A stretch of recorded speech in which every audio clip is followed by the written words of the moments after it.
Hello, my name is Sia, and I want you to feel you can show up on the dance floor as you are and still belong. I'm doing that through hosting this podcast series, and you are part of making it happen. Yes. Thank you for taking the initiative back, because I asked you some time ago and now you thought that it would be a good idea to be part of it. Yes.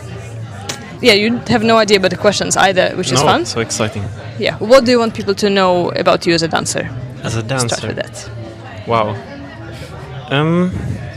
First of all, I guess I want them to know that I do dance, so that we can dance. Yeah. It's good. I don't know. I think in a way it's maybe nice to not know too much if you dance with someone new, because then it's like a discovery. Yeah, true. So yeah, maybe nothing. Okay. Do you want anything for the listeners to know? Like, Yeah, sure. Do you live in Gothenburg? Some basic boring stuff. Yeah, I live in Gothenburg. I've been dancing in various places, partly because, as most people here, I go on festivals, and I've been dancing various dances. I've been to events of different dances. I've also lived in Poland for 2 years and danced there. I went to Cuba for a few weeks a long time ago, and tried some different dances like rumba and Nice. Orisha dance, which is like a religious dance which they also mix into salsa. Okay. So you have they believe in different gods, and every god has their own dance, Oh, their own story, that's and their own nice. steps and style. Or yeah, Okay, I've never heard that before. That in some religions, different gods have different dances. That's fun as an outsider, I can say. Okay. it is. I think they really like integrate it into their life, so they kind of get assigned one of the gods, like that. This is your protector. Okay. I don't know. I guess they also dance that the dance of that god. Okay, yeah, to protect them, to kind of reconnect to that. I guess so. God. And so there, I'll give you two examples. So one is Shango, which is or Chango, and he is god of like lightning and sexuality. Okay. Like kind of masculine, but also wears a dress. And Interesting. that was kind of my favorite initially. And then I took a class, and the teacher said, like, you are definitely a different god, which is Babalu Aye. And Good name. Okay. This guy is like the god of sickness. So I was like, Thank that's you. not like that. Yeah, exactly. But it's actually a pretty cool dance too.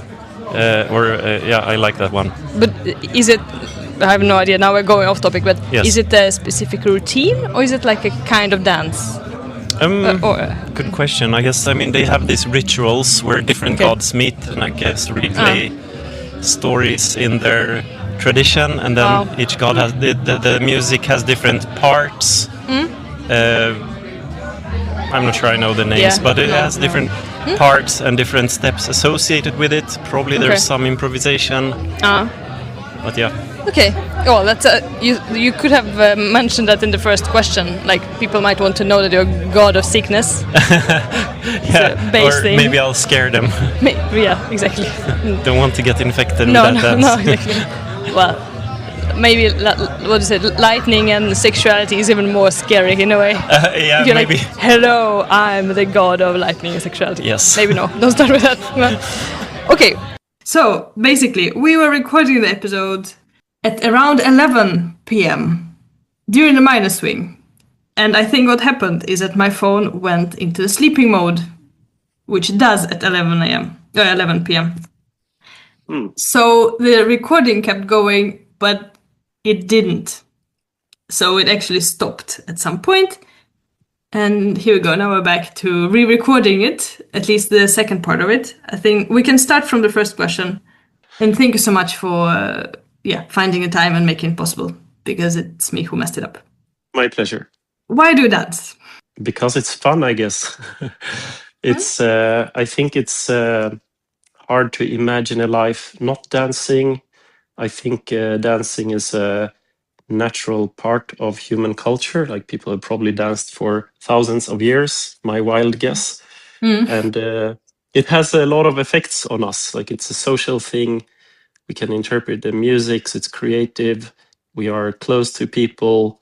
I don't know. It's just a lot of fun, and it's a healthy hobby. Yeah, nice. And I know you dance a lot of different styles. And that probably just That is connects true. to the reason why you dance, because it's fun. Yeah.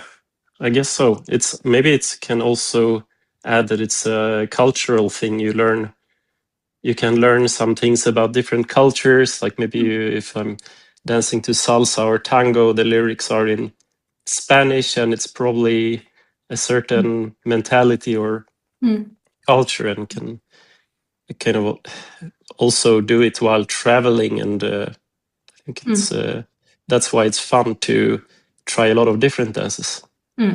Let's move on to the next question. Tell me one dance-related memory you have that is connected to lighting, or where you know that lighting played a role. Right.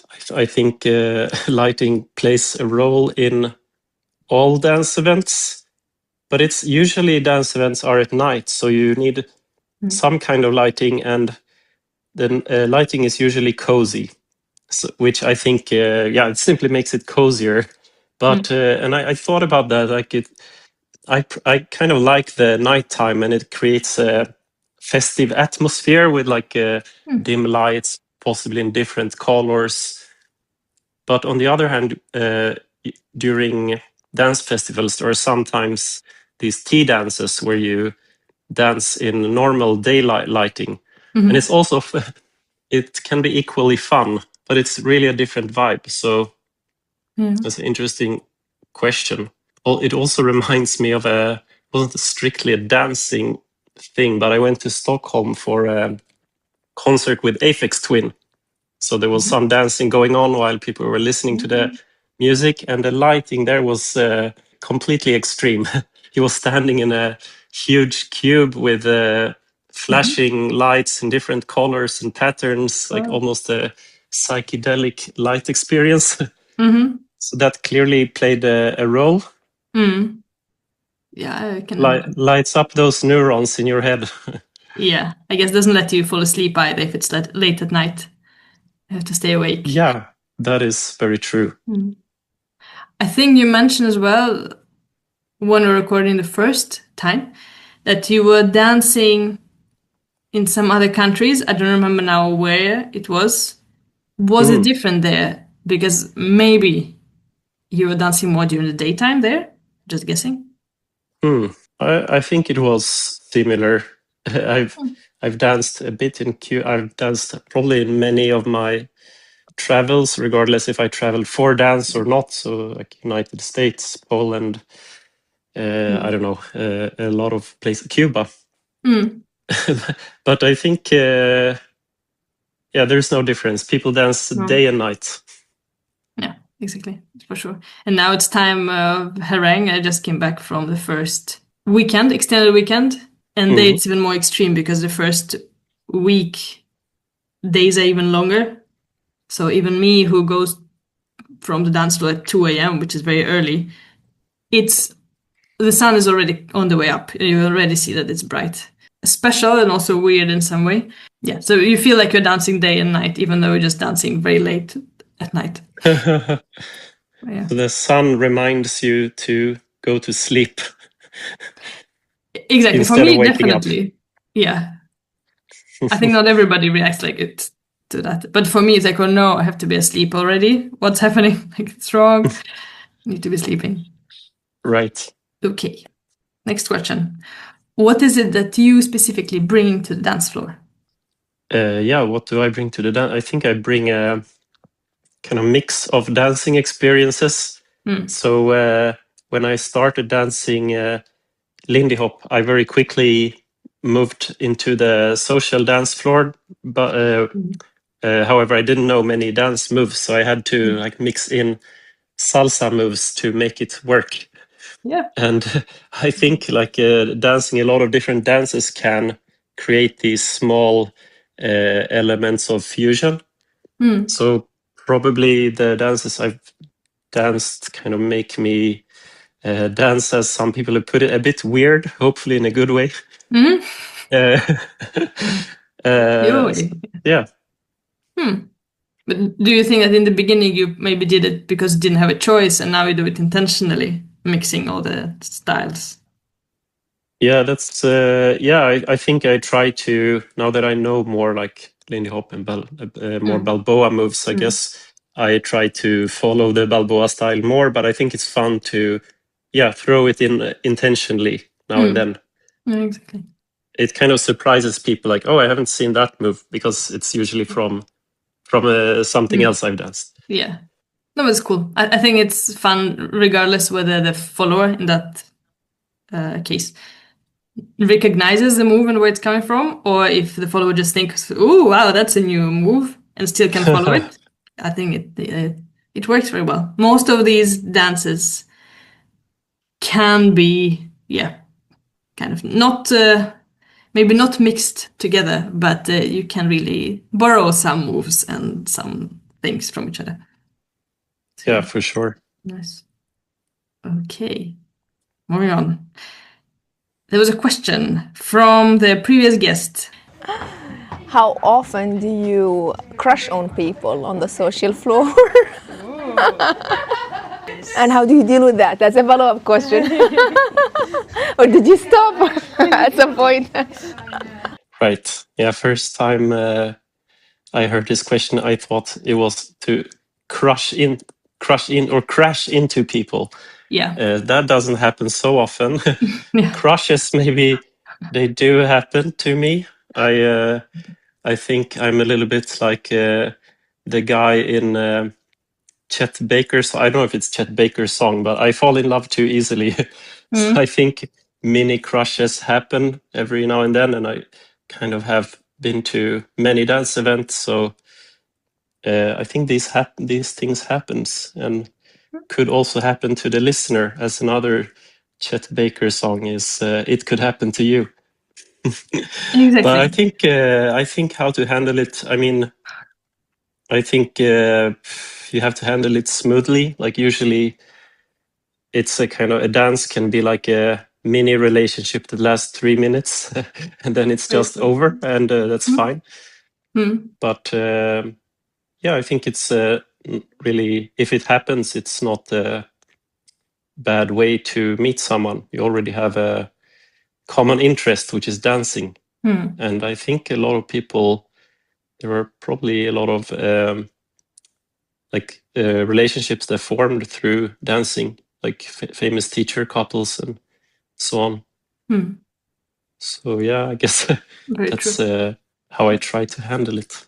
But also a nice analogy, and I think very nice and simple way of looking at that each dance is some sort of a relationship. Of course, it's like a dance relationship, but there are rules around it, and then there's always an option to respect that and just treat it as a dance relationship. That's it, which makes it easier. Yeah, I think the dance has to be the main thing, but then like crushes can happen. It's unavoidable, I guess. Yeah. Like in any context. Yeah, I guess. Yeah. But very brave question of Hadeel. I hope she is really listening. Right. She did a brave move with asking that question. Hadeel, you are not alone. Yeah, I think maybe that's what she wanted to hear. Exactly. Nice. Thank you for adding that. Okay, now you will ask a question to the next guest. Yes. That you have already. Because it's already, like I told you, embedded in the chain. It's been already asked. And I better ask it verbatim the same way I asked it last time, right? Kind of, yeah, more or less, to be nice. Because that's what the person heard and answered. Yeah. Okay. How do you go about being creative in your dance? What are your methods for being creative when dancing? Good question. And it feels very weird to be re-recording. I am so not used of recording a podcast episode, part of it, online. So I don't even know where to look. It feels very weird. The recording probably will not be as good as it was the first time, quality-wise. But maybe you have slept more. You're not sleep deprived. So true. maybe it's better from that perspective. And lighting is different. And lighting is different. Yeah, I have to say that the picture that we had to take was maybe not the best because it was very dark, but we have to keep it that way. Even though the dance was nice. And the recording because it was in the kitchen and it was enough light for the recording. So it was good. Thank you again. Thank you for having me on. It was fun. Thank you. The only person who I recorded twice with. Let me know if the technology fails again. I will do a third time. No way. No, I will. Now it's recorded in the walls. So no way. Okay. Thank you for listening in. I do think it matters that we are bringing up different perspectives on social dancing and jazz in general.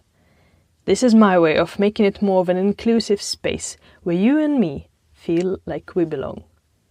See you dancing.